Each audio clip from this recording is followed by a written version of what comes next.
Programa de opinión. Contiene elementos de lenguaje, salud, sexo y violencia que pueden ser escuchados por niños, niñas y adolescentes sin supervisión de sus madres, padres, representantes o responsables. RCR presenta Buen Provecho, una producción nacional independiente con certificado número 22388 para dar cumplimiento al artículo 14 de la Ley de Responsabilidad Social. A partir de este momento, los invitamos a formar parte de esta mesa donde se componen y descomponen los problemas del país.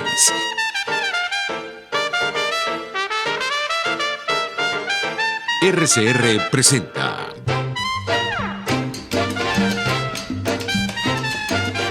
Buen Provecho.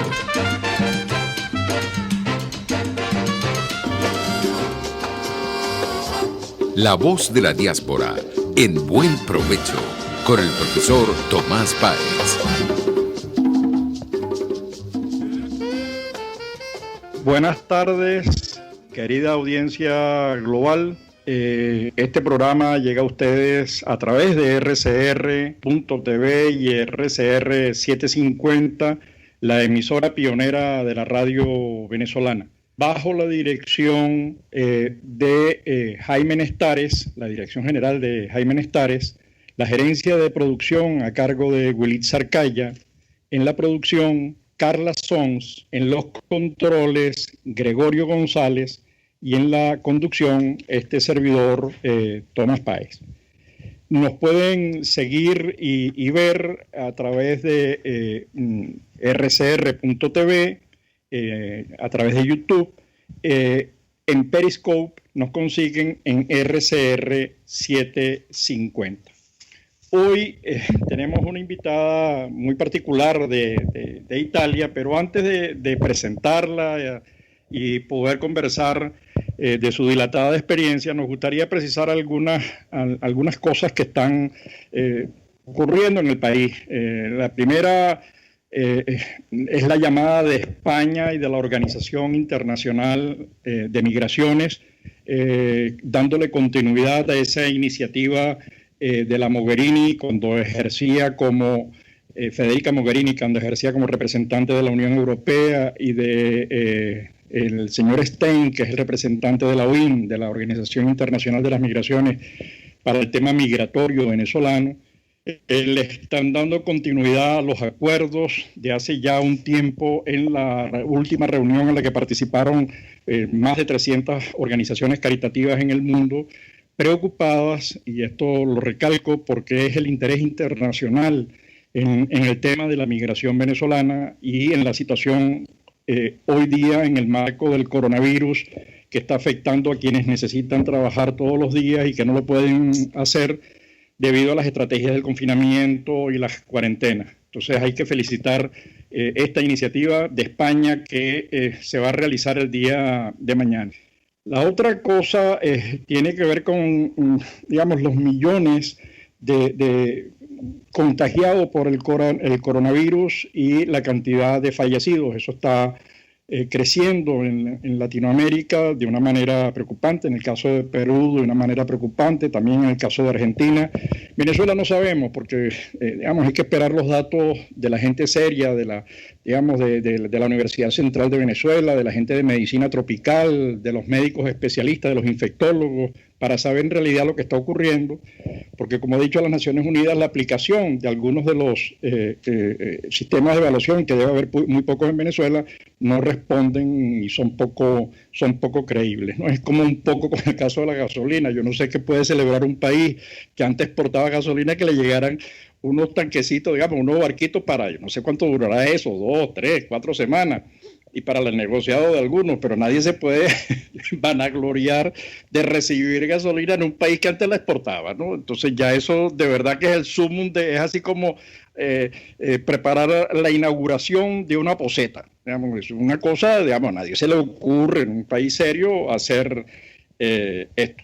Lo último son esas declaraciones preocupantes de quienes están recibiendo a quienes vienen huyendo de una situación terrible, gente que se fue, venezolanos que emigraron y que hoy padecen las consecuencias del coronavirus, se quedaron, no pueden trabajar en el día a día, muchos estaban trabajando en la economía informal o eran pequeños emprendedores formales que no pudieron abrir su negocio y ahí se les baja la vida. Están retornando a sus casas y, bueno, los tratan como fascistas. Incluso la declaración del secretario de gobierno del estado Zulia decía que eran armas biológicas enviadas por Colombia. Ya eso, de verdad, bueno, ya uno no sabe qué decir, uno no se sorprende de esas cosas, pero bueno, conversemos con nuestra invitada María Claudia López, es una activista de los derechos humanos. Ella es arquitecto, además ejerce como arquitecto, pero también ejerce como defensora de los derechos humanos. Nos tiene unos cuentos, unas narrativas muy dolorosas, pero al mismo tiempo muy hermosas por el trabajo que realiza la diáspora venezolana. Es además presidente de la Unión Italiano-Venezolana o Venezolano-Italiana, como la quieran llamar. Es la presidenta, viene haciendo un trabajo de muchos años en el Parlamento, con la sociedad, etcétera. Además es miembro del Consejo Regional de Abruzzo para la gobernanza, y allí hay un trabajo que viene haciendo también y que quiere proyectar para toda Italia, ¿no? Entonces, aprovechando que es una defensora de los derechos humanos, que ese ha sido su principal área de trabajo, no es su única, es una de sus áreas de trabajo. María Claudia, gracias de verdad por haber aceptado la invitación a participar en el programa y poder conversar sobre los temas que ustedes están desarrollando en Italia. Así que es todo tuyo el micrófono para que nos hable de ese esfuerzo, de ese trabajo y esos casos que tiene en el área de derechos humanos. Bueno, primero que nada, mil gracias a ti, Tomás. Es un enorme placer para mí conversar contigo porque, bueno, son años que nos une una estima y una relación de colaboración, digamos, en varios eventos que hemos coincidido en varias sedes, ¿no?, aquí en Europa. Y además que conocí tu trabajo del libro de La Voz de la Diáspora y fue, yo creo que el primer señal como un instrumento serio de la situación que estábamos viviendo, porque hasta el momento estábamos como todos llevados por una condición que parecía que éramos solo nosotros las que estábamos viviendo. En cambio, tu libro nos ayudó a comprender que era una situación que se estaba planteando a nivel global. Recuerdo con muchísima emoción la primera vez que oí la presentación de tu libro en Bruselas y cuánto me ayudó eso para comprender también la labor a la cual estábamos llamados, ¿no?, a emprender. Como decías tú, exactamente, soy arquitecto de profesión y ese llamado a ser activista por los derechos humanos es algo que nace en manera espontánea, ¿verdad? Nace como, yo creo que todos los seres humanos o todos los individuos, digamos, responsables, llega un momento de nuestras vidas que sentimos esa necesidad, ¿no?, de incidir en el andamiento de una sociedad. A mayor razón nosotros los venezolanos, que vivimos una condición de las más descabelladas que uno puede imaginarse, ¿no?, en la historia de la humanidad, o sea, reciente, ¿no?, de la historia moderna de la humanidad. Por lo tanto, exactamente, el recorrido ha sido de varios años, Tomás, y sabes algunas de las actividades, porque aparte que hemos coincidido, otras te he informado, y digamos que vengamos al día de hoy. ¿Ok? Vengamos a lo de hoy, porque hay un aspecto que una vez conversaba con alguien y yo decía, la situación de Venezuela, la cosa más difícil para los que nos ocupamos en el exterior, la diáspora, sobre la situación de Venezuela es la emergencia. O sea, porque es como si nosotros proyectamos un trabajo para llevar adelante, pero venimos siempre como transportados en una emergencia que se presenta en el país. Y esa emergencia nos lleva a tomar cartas en el asunto, a ocuparnos de lo que cada quien hace, sea quien hace ayuda, sea quien habla con las instituciones del país donde se encuentra y tal. Entonces, esa es una, yo creo, de las dificultades, ¿no?, que quienes hacemos trabajo por Venezuela en el exterior tenemos, que es que no podemos programar, porque cada día aparece una emergencia nueva, ¿no? María Claudia, pero el otro día cuando estaba, ese cuento a mí me impactó mucho porque tiene que ver con una situación humana y es parte del problema que está viviendo la diáspora y que se va a agravar en la medida en que se deterioran las condiciones. Es decir, el impacto del coronavirus no es tontería, no, más que del coronavirus es del coronavirus con la forma en que se ha gestionado. Son 30 millones de desempleados en Estados Unidos, estamos hablando de desempleo, en el caso de España en el primer mes ya había 1 millón de desempleados, me imagino que en el caso de Italia la cosa debe andar por niveles también preocupantes. Tú señalabas el caso de una venezolana, no importa el nombre, que venía además de Latinoamérica pensando que iba a conseguir mejores opciones en Europa, pero échate el cuento, por favor, porque no es un cuento, es un cuento de la vida real que tiene implicaciones, que habla de lo que está ocurriendo. Sí, de hecho nos llamó la atención ese caso a ti y a mí cuando conversamos sobre el programa, porque ese caso es como se une varios aspectos, ¿no? De lo que ha sido el vivir de la diáspora vieja y nueva, ¿okay? En ese caso estábamos en plena situación del coronavirus, o sea, en plena cuarentena que no podíamos ni siquiera hablar, o sea, salir de la casa, y recibo una llamada un domingo a las 9 de la noche. Era la llamada de una asociación contra la violencia de las mujeres y me decían que tenían el caso de una señora venezolana que llamó al teléfono de esta asociación y lloraba desesperada. Yo le dije inmediatamente, dame el teléfono, y yo llamé. Bueno, en ese caso, digamos que confluyen, ¿no? Se aglutinan varios aspectos, Tomás, que es uno, o la presencia de la diáspora vieja, que soy yo, ¿ok? Que ha logrado, digamos, interesándose, saber cómo se manejan las dinámicas de la situación política social y de las políticas sociales en el territorio. Por lo tanto, llamo a esta niña, a esta señora, que ella con dificultad me hablaba en italiano y no lograba entender que yo le estaba hablando en español, hasta que le dije, soy venezolana, y ella habló venezolana y se puso a llorar. Yo me imagino que ella nos está oyendo. Y ella se puso a llorar y me dijo, no puede ser. Total, como te dije, ¿no? En el transcurso de 40 minutos, yo logré activar, gracias a las relaciones que uno ha creado en los años, ¿no? De su vida aquí, de su vida normal, social, laborativa, logré activar relaciones humanas a las 9:30 de la noche de un domingo en plena cuarentena, y esa persona fue buscada por las fuerzas de la policía, se la pusieron en un hotel, estuvo segura, la protegieron, etcétera, etcétera. En este momento esta persona está en un lugar seguro, con todas sus necesidades cubiertas. Ahora, esta persona viene de la diáspora de Venezuela, que se fue para Perú. O sea, es una mujer que huye a Perú por la situación venezolana con una de sus hijas, y en Perú encuentra un individuo italiano. Bueno, en ese caso, como son la vida de las personas, se le crea esta oportunidad donde se le dice que se ofrece una situación de grande protección, digamos, ¿no? Y ella crea esta situación, en realidad fue secuestrada, digamos, ¿no? Por este individuo por casi 16 meses.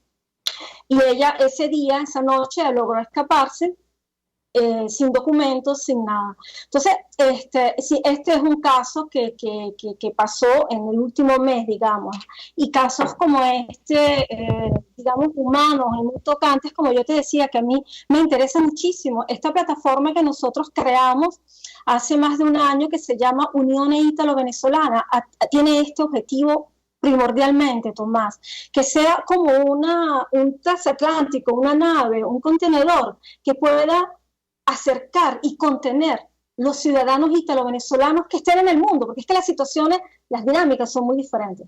Dime. Ok, de eso nos vas a hablar en el próximo segmento del programa, porque tenemos que ir a publicidad, así que nos vemos en unos minuticos. Usted escucha Buen Provecho por rcr.tv, la radio que se ve. Sintonícenos a través de Periscope, @RCR750, la radio que se ve. El que sabe de sabor sabe de saber que Del Corso es la clásica pastelería italiana de Caracas. Qué ricos sus dulces típicos tradicionales, como los auténticos cannoli, la sfogliatella o la cola de langosta, no tienen comparación.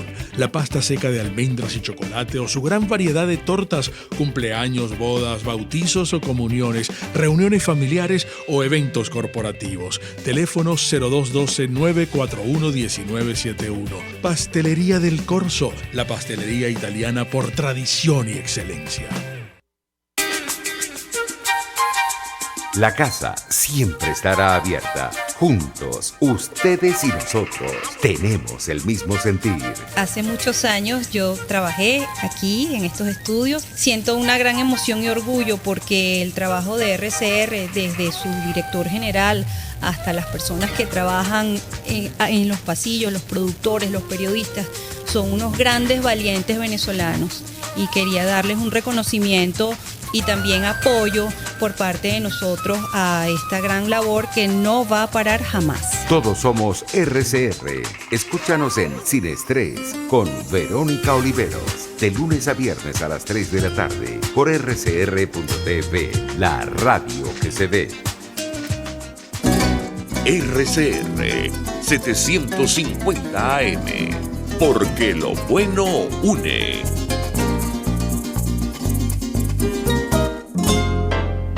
Los grandes temas se debaten en la mesa. Buen provecho por rcr.tv, la radio que se ve. Y síganos en Twitter, @RCR750. Ya de regreso con María Claudia López, arquitecto, militante y defensora de los derechos humanos, presidente de la Asociación Unione Italo-Venezolana. Y habíamos dejado, la habíamos cortado exactamente en el momento en el que nos comenzaba a hablar de la organización, de los objetivos de la organización. Entonces yo voy a aprovechar para meter una cuña. Nosotros venimos insistiendo en varias cosas. Uno, la necesidad de una estrategia de gobernanza de la diáspora. Hay 6.200.000 venezolanos fuera del país. Es el estado más grande en este momento de Venezuela. Necesitamos una estrategia que pueda aprovechar esas capacidades, articularlas, conectarlas a la realidad venezolana, y para ello hay que apoyarse en esas organizaciones que han creado, que han venido trabajando desde hace muchos años, generando relaciones de confianza, esa cosa que logró la organización que dirige María Claudia con esta señora venezolana que le logró resolver el problema, forma parte de esas.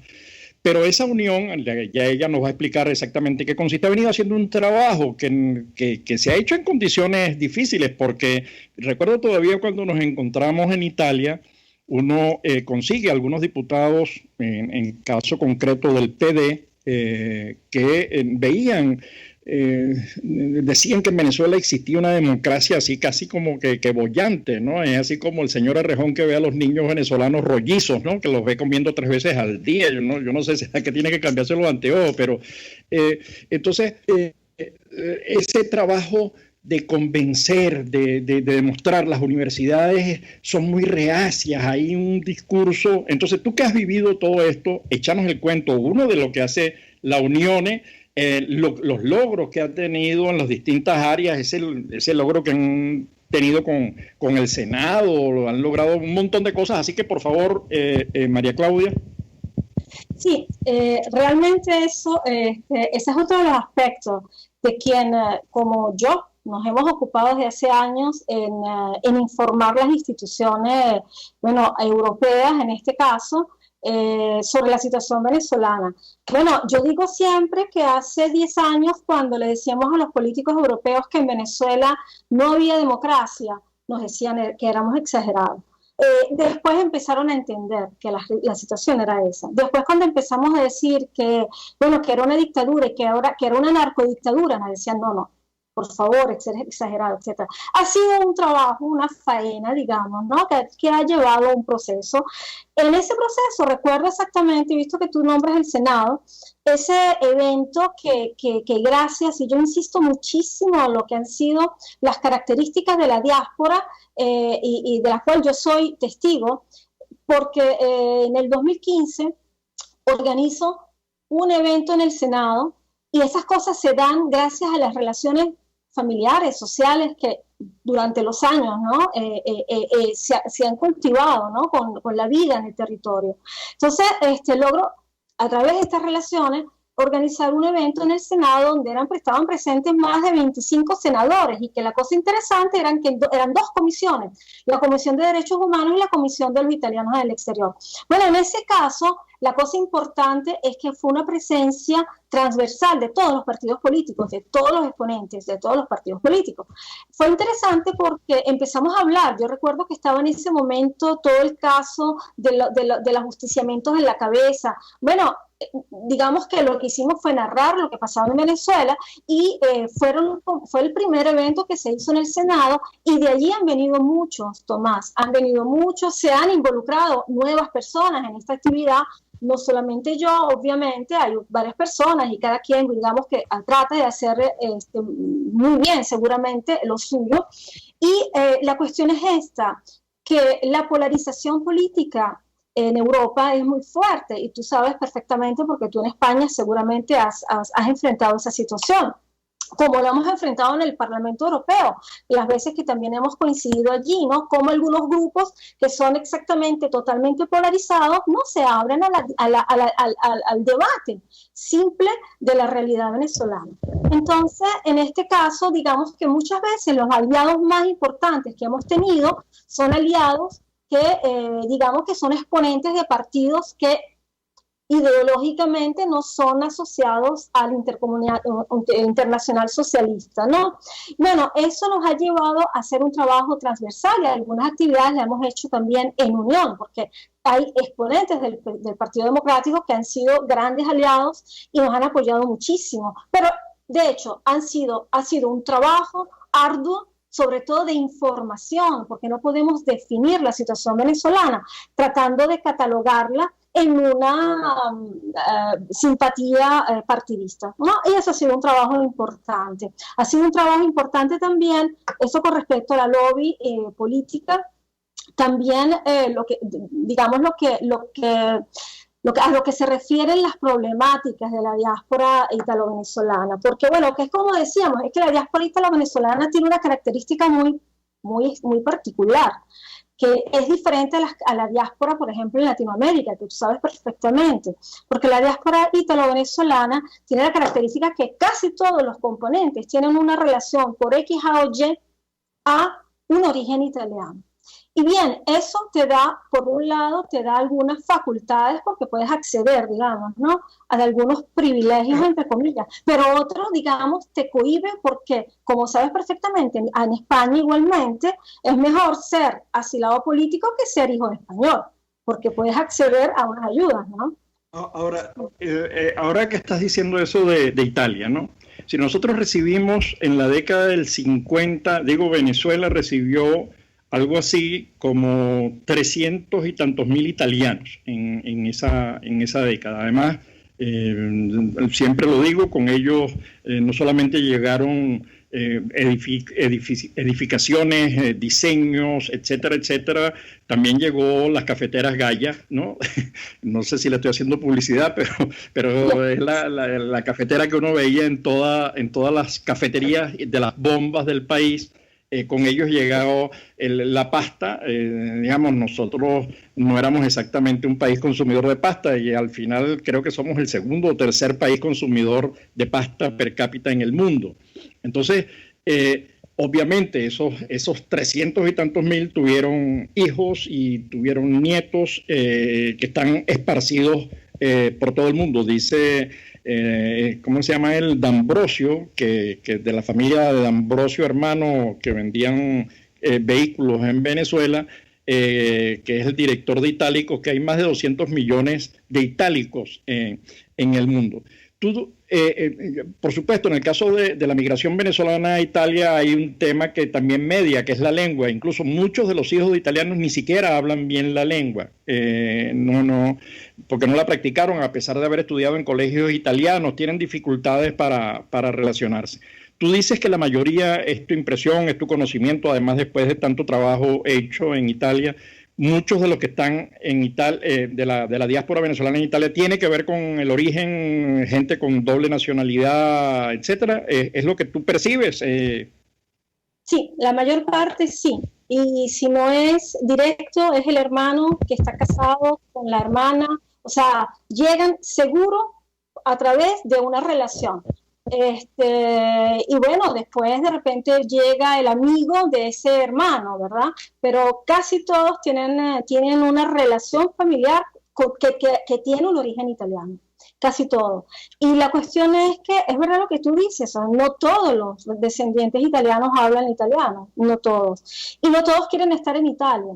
De hecho, cuando recuerdo que tú estuviste invitado virtualmente en el lanzamiento de la organización Benamérica, recuerdo que en esa ocasión en Miami, yo encontré a varios componentes de la comunidad italo-venezolana en Florida, y realmente ellos prefieren estar allí porque son más cercanos a su cultura y porque digamos que la organización política y administrativa italiana es un poco paquidérmica, ¿no? Es un poco pesada, es un poco compleja.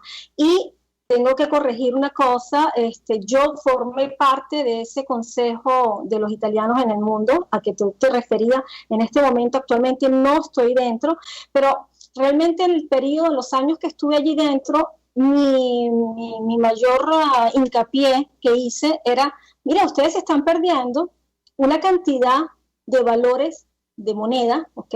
Que es los ítalo-venezolanos, que quieren invertir, porque quieren sacar su dinero de Venezuela y quieren invertir, pero no vienen para Italia y no consiguen un interlocutor que sea claro, que transparente, en donde ellos se puedan sentir acogidos. Por lo tanto, se van a España, prefieren irse a España, prefieren irse en Estados Unidos, etc. Entonces, hay una grande dificultad.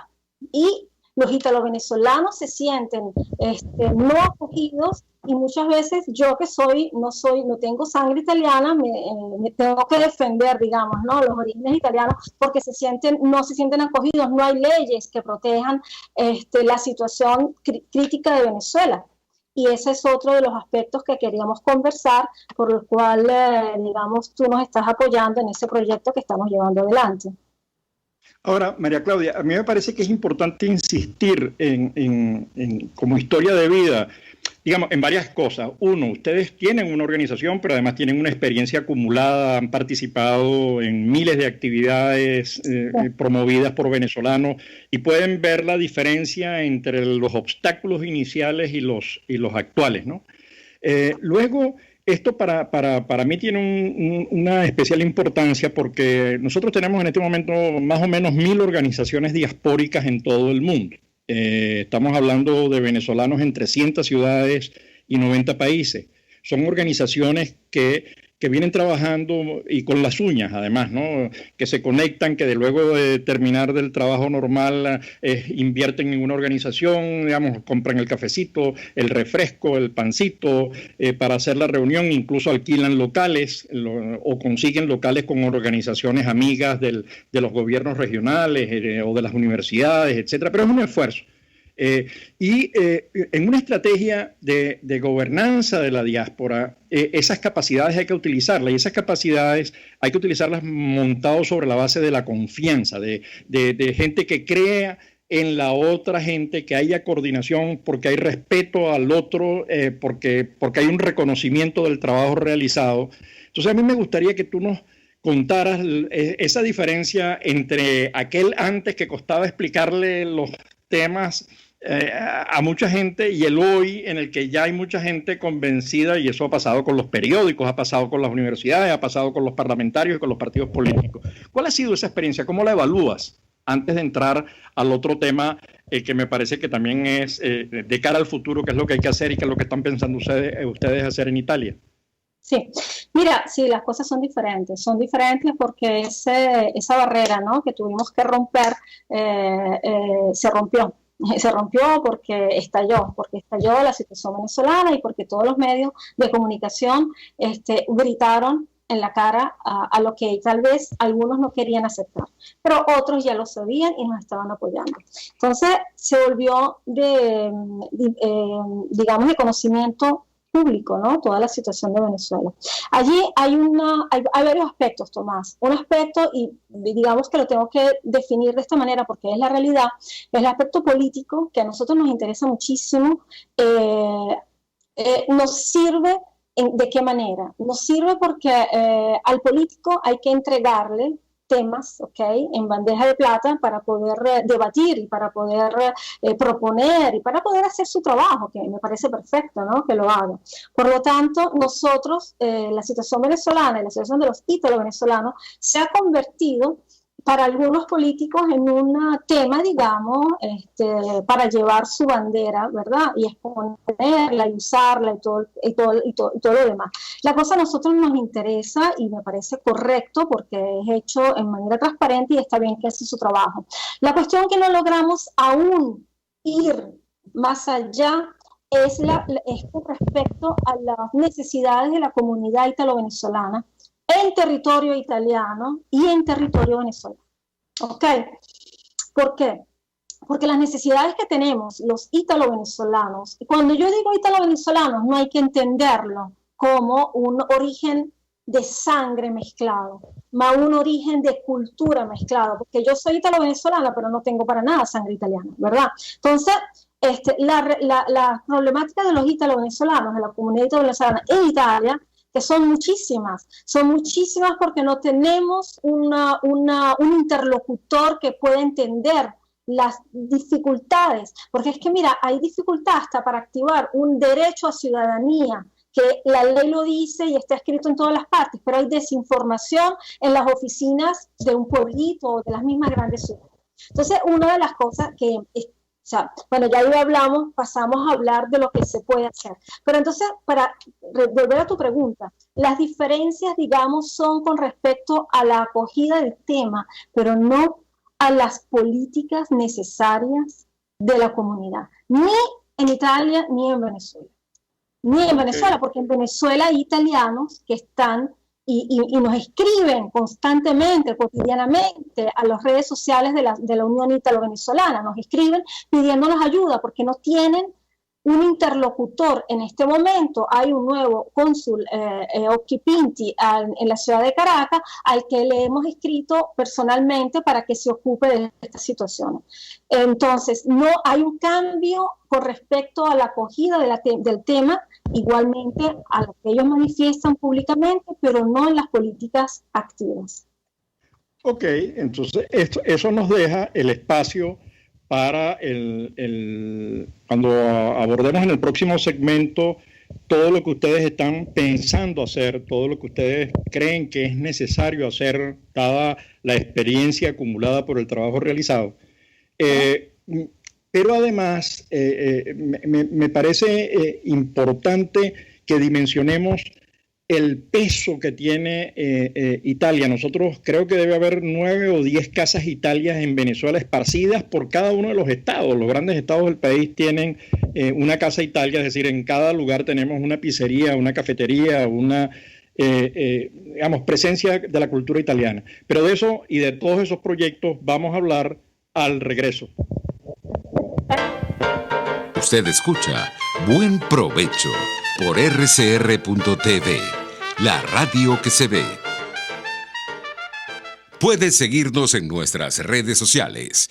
En Twitter, @RCR100, la radio que se ve. Es una interpretación de tendencias para tu signo zodiacal. Un espacio guiado por los movimientos planetarios y sus consecuencias. Acompaña a nuestros astrólogos a descubrir lo que le deparan los astros signo por signo. Guía astrológica, todos los sábados a partir de las 3 de la tarde por RCR 750 AM.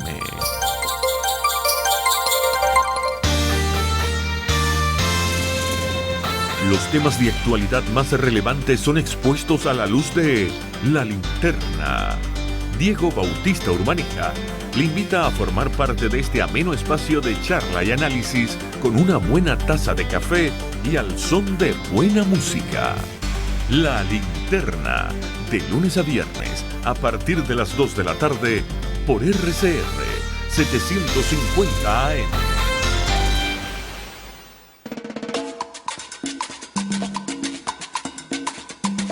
Fuerza que nos activa, fuerza que une a un país que quiere cambio.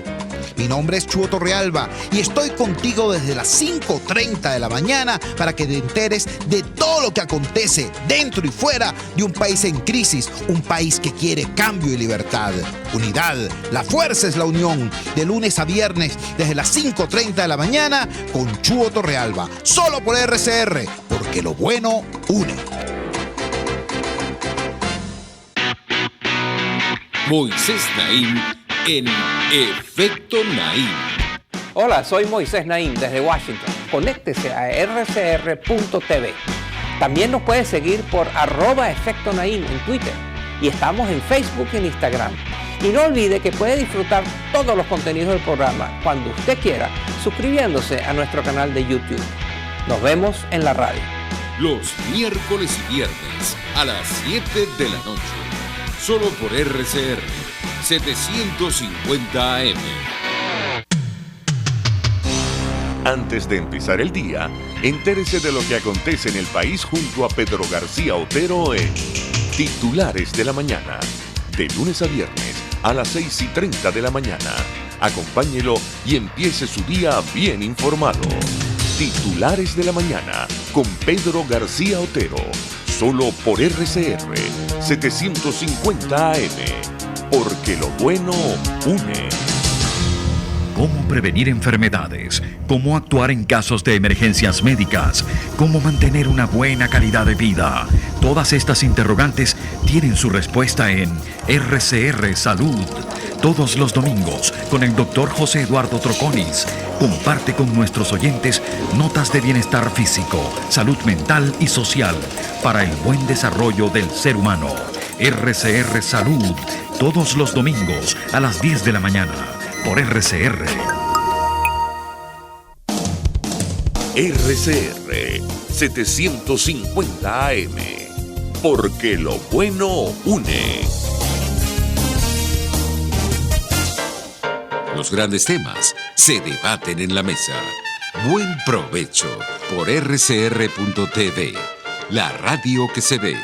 Y síganos en Twitter, @RCR750. Ya de regreso a nuestro último segmento del programa, se ha pasado el tiempo muy rápido. Estamos con María Claudia López, quien es arquitecto, militante de los derechos humanos, defensora y presidenta de la Unión Ítalo-Venezolana. Estábamos ya comenzando a elaborar lo que son las iniciativas y los proyectos que está liderando la organización que preside María Claudia. Solo recalcar, antes de darle nuevamente la palabra para que nos hable dos o tres cositas y hasta en términos de pregunta. La primera tiene que ver con la importancia al reconocimiento del trabajo realizado por las organizaciones. Es decir, no puede pensar la gente en sustituir esas organizaciones, sino en apoyarse en esas organizaciones para continuar desarrollando. Entonces, esas organizaciones además tienen contactos, tienen redes, esa cosa, y la enlazo con el primer tema que abordamos en el programa de hoy, cómo los contactos y el trabajo realizado permitió atender a los problemas de una ciudadana venezolana, pero eso además nos permite pensar en otras cosas más grandes, porque la situación de Venezuela es que está en el subsuelo. Nosotros estamos ya en el siglo, no sé si 19 o 18, porque tenemos atraso en todos los niveles, digamos, hay problemas de electricidad, problemas de agua, problemas de transporte, etcétera. Y ahora un país petrolero que hace 100 años ya producía gasolina, tiene que importarla. Digamos, es decir, que el atraso supera los 100 años, estamos todavía por detrás, estamos en el siglo antepasado por lo menos. Pero además tenemos una comunidad italiana muy grande, muy activa, muy emprendedora, con muchas casas. Entonces, la posibilidad de hacer inversiones, de crear vínculos, etcétera, etcétera. Y luego, María Claudia está en la región de Abruzzo, que es una de las regiones que más exportó, mayor cantidad de italianos exportó a Venezuela. Así que es todo tuyo y aprovechemos estos minutos que nos quedan en este último segmento para que nos digas todo lo que están pensando hacer. Mira, digamos que retomo el hilo de lo que se decía antes, ¿no? Lo que no se ha hecho, lo que aún no se ha hecho. Entonces, hablamos siempre de la política, ¿no? Hablamos de la política, cuánto es importante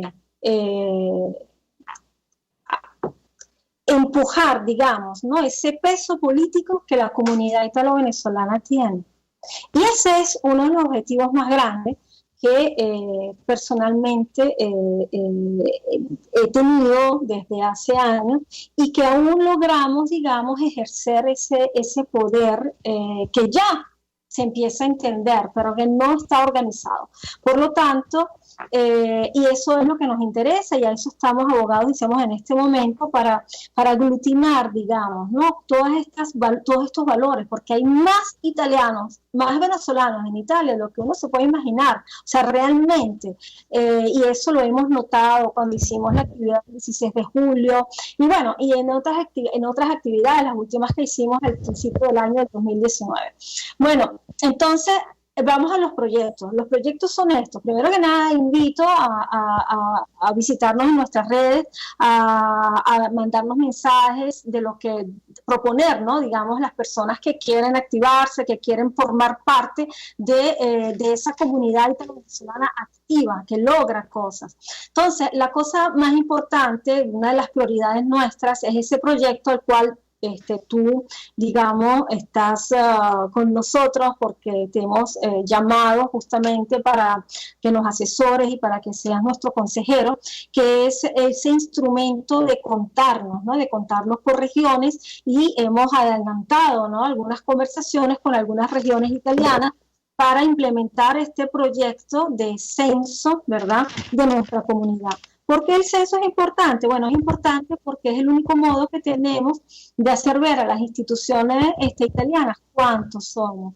Y cuántos somos significa cuánto podemos pesar, a cuántos votos serían para ellos y por lo tanto cuántos beneficios nosotros podemos obtener de eso. Eso es uno de los proyectos. Hay otros proyectos que están llevando adelante seguramente otras personas y tienen que ver con el reconocimiento de los títulos de estudio, y tiene que ver con otras cosas que hasta el momento, digamos, no se han logrado. No se han logrado porque a veces las situaciones paquidérmicas son muy complicadas y muy complejas. Pero también está esa belleza que es el conocernos entre nosotros.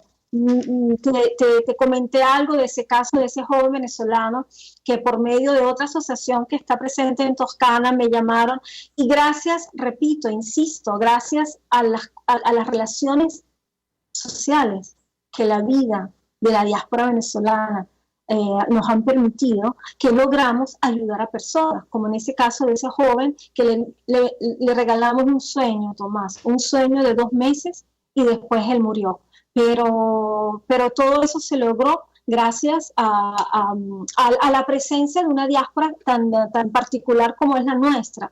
Ahora, con respecto a lo que se está haciendo ahora y lo que podemos hacer, mira, yo invito, ¿verdad?, a todo el mundo a activarse, o sea, porque cada uno de nosotros puede aportar. Estamos llevando también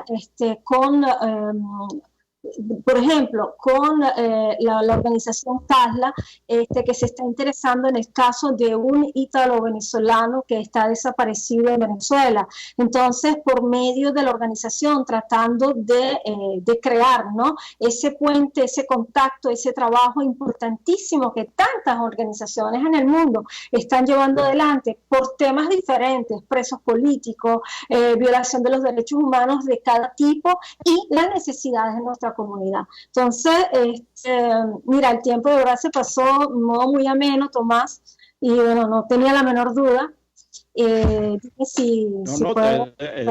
Hay dos preguntitas, pero antes de eso, en el tema del estudio y el tema del levantamiento de información, seguimos en eso porque Bueno, esa es una labor que hay que hacer a diario. Los venezolanos están yendo, ahorita estábamos revisando los estudios que están haciendo unos jóvenes, que pronto saldrá a la luz la información que ellos han recabado. Estamos hablando de 1.700, 1.800 encuestas, los tendremos en el programa.